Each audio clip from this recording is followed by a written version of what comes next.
Sebuah panggung hiburan di lokasi wisata sumber mata air di Kecamatan Pagu, Kediri, Jawa Timur seketika ambruk. Ratusan penonton yang asik berjoget tiba-tiba terjatuh ke dalam kolam. Kepanikan terjadi sesaat setelah panggung yang dijadikan arena penonton roboh.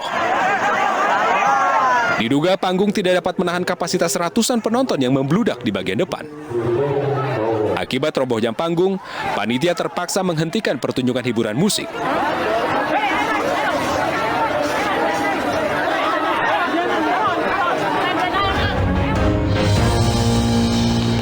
Halo, selamat malam. Apa kabar Anda pemirsa? Informasi panggung hiburan yang roboh tadi menjadi pembuka jumpa kita di Ainus Prime. Kami juga akan menyoroti kunjungan anggota DPR ke luar negeri untuk studi banding di tengah maraknya virus Omikron. Saya Latif Sregar.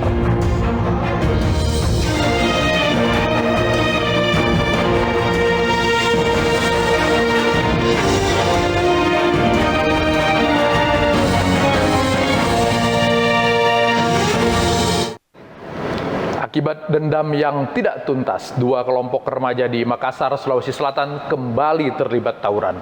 Mencegah aksi tawuran meluas, polisi bersenjata lengkap berjaga di lokasi.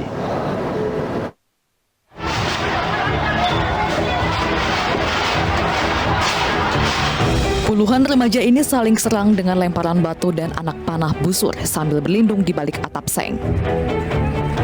Sekelompok remaja yang merupakan warga di perbatasan antar Kecamatan Talo dan Bontuala, Makassar, Sulawesi Selatan ini berkali-kali terlibat tawuran. Dugaan sementara tawuran terjadi akibat dendam lama yang tak kunjung usai. Personel gabungan dari Polsek dan tim penikam Polrestabes Makassar yang tiba di lokasi langsung melakukan penyisiran dan mengamankan beberapa anak panah busur lengkap dengan ketapel yang digunakan para pelaku. Serpihan kaca dan batu juga berserakan di jalan. Saat ada laporan dari masyarakat, kita turun lalu melakukan pengamanan dan kita bubarkan. Untuk mengantisipasi kejadian serupa, aparat kepolisian bersenjata lengkap masih bersiaga di lokasi dan membubarkan remaja yang berdiri di depan rumahnya.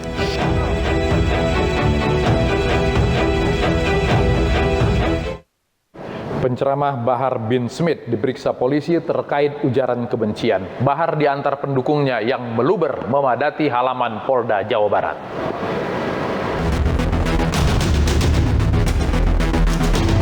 Bahar bin Smith tiba di gedung Direktorat Reserse Kriminal Umum Polda Jawa Barat sekitar pukul 12.15 waktu Indonesia Barat.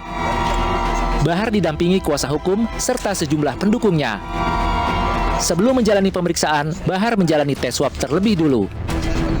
Polda Jabar kemudian menerima surat pemanggilan sehingga saya datang kemari sebagai kewajiban saya sebagai warga negara. Saya kooperatif, saya datang atas panggilan dari pihak kepolisian Polda Jabar, maka saya datang kemari.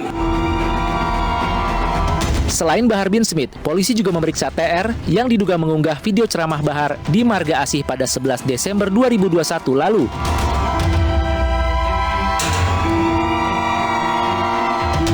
Bahar bin Smith sebelumnya berangkat dari kediamannya Senin subuh. Ia diantar keluarga serta para pendukungnya. Sejumlah ritual bersama keluarga nampak mewarnai keberangkatan Bahar bin Smith.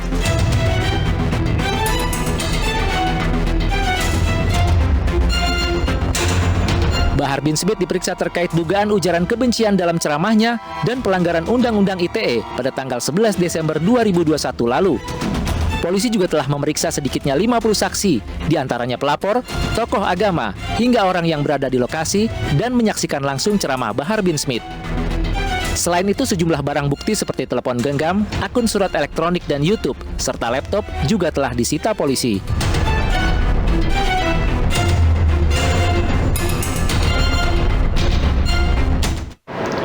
Sementara di Lombok Timur, massa yang memprotes kasus ujaran kebencian menggeruduk Polres Lombok Timur. Massa menuntut polisi menuntaskan kasus ujaran kebencian yang berujung pembakaran pondok pesantren. Puluhan orang dari Nahdlatul Watan Diniyah Islamiyah mendatangi Mapolres Lombok Timur. Masa melaporkan Ustadz Mizan Kudusiah terkait dugaan ujaran kebencian. Sambil berorasi di halaman Mapolres Lombok Timur, masa meminta polisi mengusut tuntas ujaran kebencian yang diduga dilakukan tokoh agama di Lombok. Kami hadir di tempat ini sebagai bentuk kecintaan kami kepada ulama kami. Takbir! Kapolres Lombok Timur mengaku telah menaikkan kasus ujaran kebencian dan pengerusakan ke tahap penyidikan. Kami aparat penegak hukum dari kepolisian, baik dari Polda NTB maupun Polres, kami menindaklanjuti dengan proses penyelidikan dan penyidikan. Dan hari ini sudah masuk ke tahap penyidikan. Sejumlah barang bukti berupa video, rekaman, dan kendaraan kini diamankan di Mapolres Lombok Timur. Sebelumnya, pondok pesantren As-Sunnah yang terletak di Bagek Nyaka, Kecamatan Aikmel, Lombok Timur diserang orang tak dikenal. 1 mobil hangus dibakar dan 5 mobil serta 6 kendaraan roda 2 rusak parah. Masa juga melakukan pembakaran terhadap masjid yang belum rampung dibangun di Mambendaya, Desa Wanasaba. Peristiwa terjadi setelah warga di Lombok sempat dihebohkan dengan beredarnya potongan video ceramah salah satu pengajar di pondok pesantren As-Sunnah. Dalam ceramahnya, pengajar pondok pesantren diduga menyelipkan kalimat yang diduga melecehkan dan menghina. Pengasuh pondok pesantren As-Sunnah, Ustadz Mizan Kudusiah, telah mengklarifikasi ceramahnya. Menurutnya, video yang beredar adalah fitnah karena video yang beredar telah dipotong. Kolonel TNI dihadirkan dalam rekonstruksi kematian 2 sejoli. Kehadiran perwira menengah itu disambut teriakan mencemooh warga.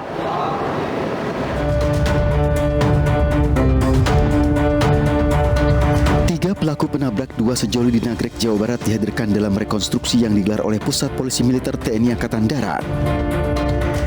Dengan menghadirkan seorang saksi warga setempat, 4 adegan diperagakan saat di Jalan Raya Bandung Garut, Nagrek, Jawa Barat. Dalam rekonstruksi, ketiga tersangka memperagakan detik-detik kecelakaan terjadi hingga korban dimasukkan ke dalam mobil hitam milik pelaku penabrakan.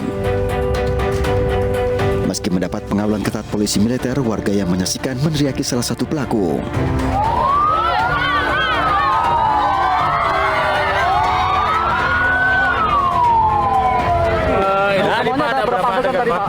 Empat adegan. Apa aja yang tadi Bapak adegan ini, Pak? Memangku itu korban ke pinggir lalu naikkan lagi. Cuma itu aja adegannya ya. Selain di Nagrek, Jawa Barat, rekonstruksi dilanjutkan di Jembatan Menganti, Rawalo, Banyumas, Jawa Tengah. Detik-detik pelaku membuang tubuh korban diperagakan ketiga pelaku. Korban pertama yang dibuang pelaku adalah jasad Salsabila dan dilanjutkan jasad Handi. Keduanya dibuang ke Sungai Tajum pada pukul 9 malam pada 8 Desember 2021. Alhamdulillah sudah bisa berjalan dengan baik kegiatan rekonstruksi. Kemudian kita lanjuti nanti untuk di tempat yang lain berdasarkan keterangan. Sementara itu yang bisa kami sampaikan. Sebelumnya, peristiwa kecelakaan yang menimpa 2 sejoli di jalur Bandung Nagrek, Jawa Barat terjadi pada 8 Desember 2021. Sepeda motor yang ditumpangi korban ditabrak kendaraan berwarna hitam yang ditumpangi 3 orang yang diketahui merupakan anggota TNI aktif. Oleh pelaku, korban yang seharusnya mendapatkan penanganan medis namun dibuang ke sungai di Banyumas, Jawa Tengah. Setelah dinyatakan hilang selama 10 hari, jenazah Handi Saputra dan Salsabila ditemukan terpisah 5 km di Sungai Serayu, Cilacap, dan Banyumas, Jawa Tengah.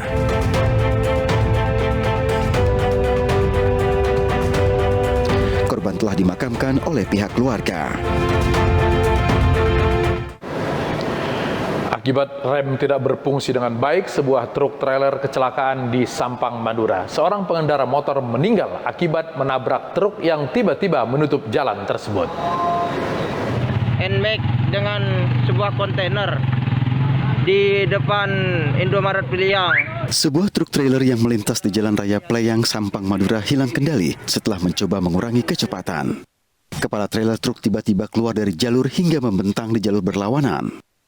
Dari arah timur tiba-tiba melintas sepeda motor dan menghantam kepala truk. Diduga kecelakaan terjadi disebabkan rem tidak berfungsi dengan baik. Trailer ini mengurangi kecepatan dengan mengerem. Ya. Karena selang hidrolisnya ini lepas sehingga rem untuk bodi belakang tidak berfungsi. Pengendara sepeda motor meninggal setelah mendapat penanganan medis di Rumah Sakit Umum Daerah Sampang. Sopir truk kini telah diamankan di Polres Sampang untuk jalani pemeriksaan. Kecelakaan akibat rem tidak berfungsi juga terjadi di Salatiga, Jawa Tengah. Truk kontainer menabrak 5 kendaraan yang menewaskan seorang pengendara motor.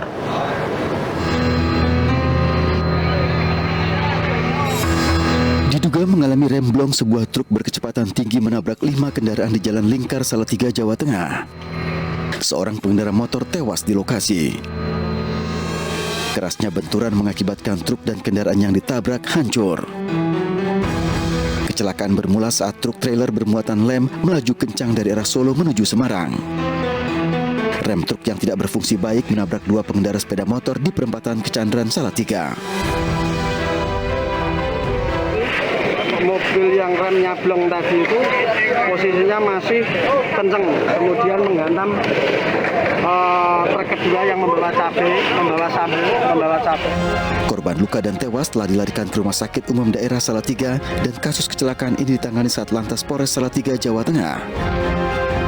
Akibat kecelakaan, arus kendaraan di lokasi tersendat.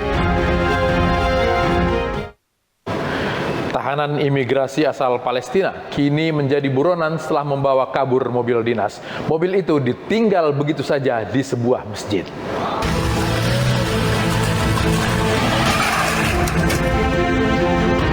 Inilah aksi deteni atau tahanan imigrasi yang kabur membawa mobil dinas Rumah Detensi Imigrasi Surabaya di Desa Racik, Kecamatan Bangil, Pasuruan, Jawa Timur. Upaya tahanan asal Palestina ini gagal setelah mobil yang ia bawa kabur menabrak pagar hingga bagian depan mobil ringsek. Tidak menyerah, pelaku kemudian mengambil ancang-ancang dan memacu kembali mobil, menabrak pagar dan berhasil kabur. Seorang petugas yang berusaha menghalanginya nyaris tertabrak. Kejadian ini dibenarkan Kepala Rumah Detensi Imigrasi Surabaya. Pelaku yang bernama Habib bin Habib Muhammad menyelinap saat makan siang. Pelaku sempat diamankan namun berhasil lolos dan mengambil kunci mobil yang berada di meja jaga. Melihat peluang adanya tempat penyimpanan kunci mobil. Kemudian kunci mobil, tempat penyimpanan itu dirusak, kemudian diambil secara acak. Kemudian berhasil menguasai satu mobil itu, mobil dinas yang terparkir di garasi. Pada hari yang sama, mobil dinas berplat nomor N1030SP itu ditemukan warga terparkir di area Masjid Hidayatullah, Pasuruan. Beberapa bagian mobil rusak usai menabrak pagar saat melarikan diri dari rumah detensi. Berdasarkan rekaman kamera pengawas, pelaku berjalan kaki meninggalkan masjid usai memarkir mobil yang dicurinya. Saat ini petugas imigrasi bekerja sama dengan Satlantas dan Satreskrim Polres Pasuruan memburu pelaku. Foto pelaku juga telah disebarluaskan. Ruas Surabaya Mojokerto terputus akibat truk kontainer pengangkut kertas terguling. Informasi tersebut menjadi satu dari 5 berita pilihan hari ini.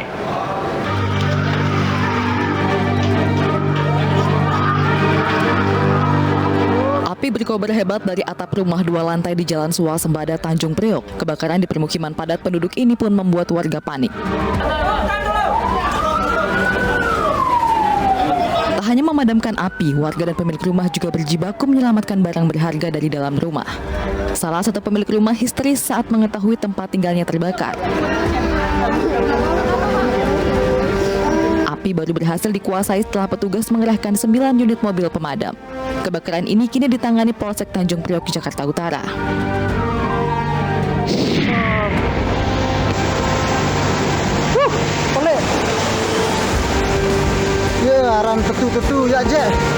Inilah detik-detik saat banjir bandang menerjang desa di Lombok Tengah. Warga desa panik lantaran banjir merusak rumah dan kandang hewan ternak mereka. Allah, apa Ruk? Ruk tembak. Ya Allah, apa Ruk tuh, apa Ruk? Pawon tuh Ruk. Banjir diduga akibat kiriman dari wilayah hulu dan menerjang 2 dusun di bawahnya. Akibat banjir bandang ini, 376 kepala keluarga terdampak dan diimbau untuk mengungsi. BPBD setempat meminta warga mengungsi guna mengantisipasi insiden susulan berupa longsor.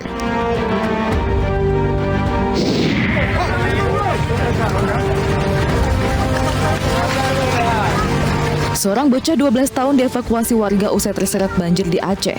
Korban ditemukan meninggal dunia setelah 4 jam proses pencarian. Korban sebelumnya hilang usai terseret aliran deras arus banjir di sebuah parit. Keluarga korban tak kuasa menahan kesedihan usai jenazah dievakuasi.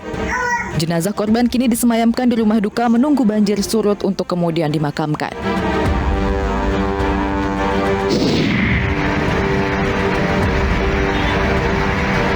Dua unit forklift diterjunkan Polres Sidoarjo untuk mengevakuasi badan truk yang menutup ruas jalur Surabaya-Mojokerto.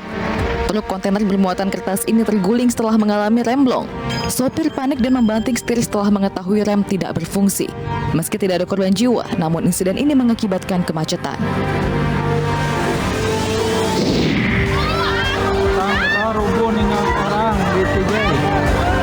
Sebuah pohon sawit di objek wisata air di Tasikmalaya tiba-tiba tumbang dan menimpa pengunjung yang asyik berenang. Dibantu pengunjung lain, petugas berupaya mengevakuasi korban yang tertimpa pohon. 5 pengunjung yang terluka pun langsung dibawa ke rumah sakit. Garis polisi dipasang di sekitar lokasi dan petugas BPBD Kota Tasikmalaya langsung menebang sejumlah pohon di dalam waterpark yang berpotensi membahayakan pengunjung. 17 petugas Bandara Soekarno-Hatta positif terpapar COVID-19. 2 diantaranya adalah bagian administrasi yang sering bertemu penumpang. Ainus Prime kembali sesaat lagi.